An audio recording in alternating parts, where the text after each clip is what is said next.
पाकिस्तान तहरीक इंसाफ का कहना है कि इंतखाबी निशान छिन जाने, कारकुनों पर हमलों और क्रैकडाउन के बावजूद उनके हिमायत याफ्ता आज़ाद उम्मीदवार कौमी असम्बली में 170 से ज़ायद नशस्तें हासिल कर चुके हैं, जिनमें से तकरीबन आधी नशस्तें धांधली का शिकार हुई हैं।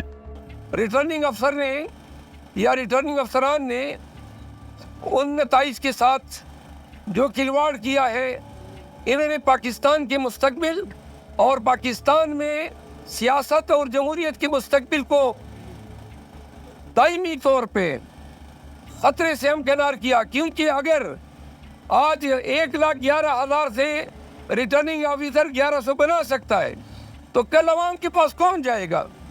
रिटर्निंग अफसरान होंगे, उनकी मर्जी जो नताइज दे।